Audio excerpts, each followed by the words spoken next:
on the show tonight. With me here in the studio, it's the star of The Crown and Mission Impossible, Vanessa Kirby is here! She's the and lockdown, I mean, it's been so strange. I know I think in your flat, Vanessa, someone's been doing DIY. This isn't you doing DIY. No, this is my brother. Oh, okay. It kind of sums up how good our family are at DIY. Before I show you his DIY, how old is your brother? He's 34. Okay, that sheds a new light on it.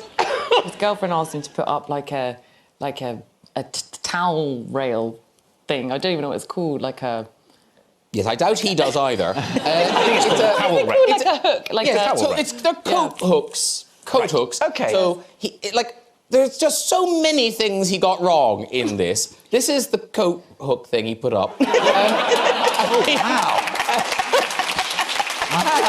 I mean, wrong wood, too high. I mean, you either can't open that door or you can't shut it, one or the other. He used a drill, which was worrying as well. Yeah, I don't think that man should have a drill.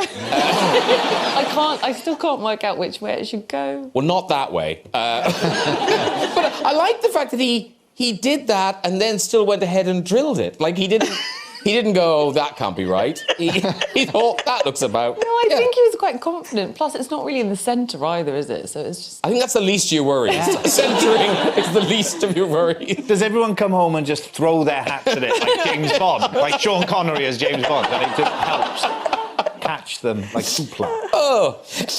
Now, let's turn to Vanessa Kirby, already creating Oscar buzz. I know it's embarrassing, but you are. With her latest movie, Pieces of a Woman. It's out on Netflix from January the 7th. January the 7th, yes. Yeah. And is getting amazing reviews, and you've already won awards. Here you are at the Venice Film Festival with your lovely prize. It is quite the prize. It's impossible to carry. Is that marble, the bottom of it?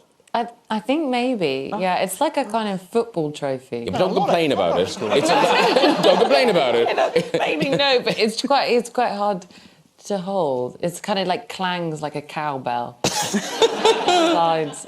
Yeah. So if people haven't heard about this film, and there's been a lot of press already, who do you play? Tell us about the story.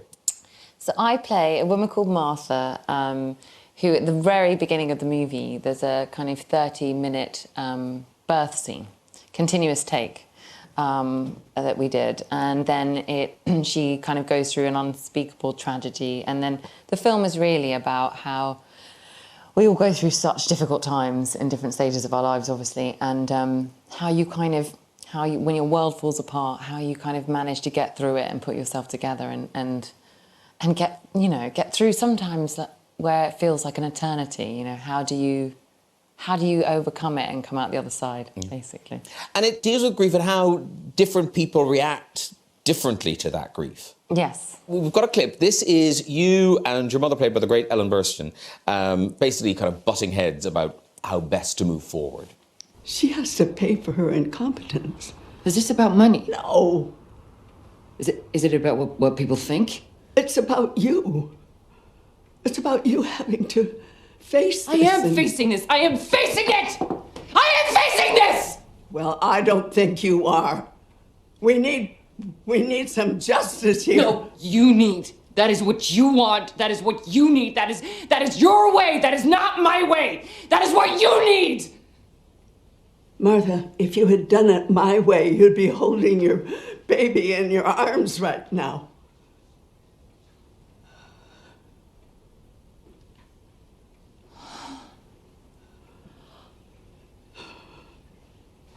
You know what? You're ashamed. You are so ashamed of me. You're ashamed because I failed. Oh, what a disgrace. Oh, what a disgrace. I failed. Cool. Very...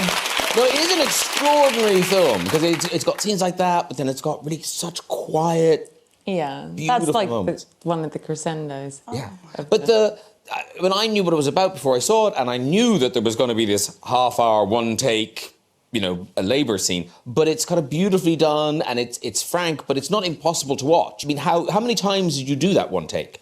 The birth, yeah, we did it over 2 days. We did 4 takes the first day, 2 the second. And actually, to be honest, when they told me that they wanted to do that, I was sort of relieved, because you can't, you know, as actors, you're always trying to be present in the present moment, and things come into your head about, oh, this is happening, you know, you get taken out of the moment. But at least in that, you could sort of, I wouldn't have to break it up or go to lunch and come back and pretend that I was 6 hours into a labour, do you know what I mean? Which is like, you always feel like such a phony when you do stuff like that. So it was sort of exhilarating, really, because you got to just like do the flow of it. And it was kind of like a play, really. And you've worked in theatre a lot, but you were in the very, you know, lauded production of Streetcar Named Desire, which, you know, won lots of awards. But you were working with a revolving stage, which is no one's friend. Which is and especially not mine. I'm not very coordinated, so that was already a risk. Yeah. But did you get stuck in it? I did. Oh my God. It was one show. So, and it was a really unfortunate moment in the play, because so the stage is obviously going round. It goes round in every scene change, and I had a big birthday cake because my character it was Blanche's, it was Gillian Anderson's birthday. And the stage was going round, and I did my normal route. And I think they maybe changed the timings or something, or I'm just not coordinated. And as I stepped onto the stage with this massive cake, and also had a fake pregnancy bump as well, which was quite heavy. As I stepped, my foot got stuck under the moving, revolving stage. And I thought, shitting hell. And it was moving. And as it was moving, I was like getting dragged. I was like, I just was trying to get my foot out of it. And it was a good 20 seconds of me trying to... And then I couldn't, and so I fell. And as I fell back, the cake went all over. And all over the front, and I was being dragged along. And I sort of went, help! Oh, help! And I think the audience thought it was part of the play. And eventually, like, no one, I was like hoping the stage manager, because I was like, and I ended up saying, Frankie, who's the stage manager, Frankie, and no one came. And eventually I managed somehow, and it was so bruised for like a month after, I managed to yank it out, get up, sort of wipe the cake off, like rescue a bit of it, go on stage, and the lights were sort of semi-dimmed, and then the lights came up, and then we just carried on. And all the while I was thinking, the audience are wondering, who's Frankie?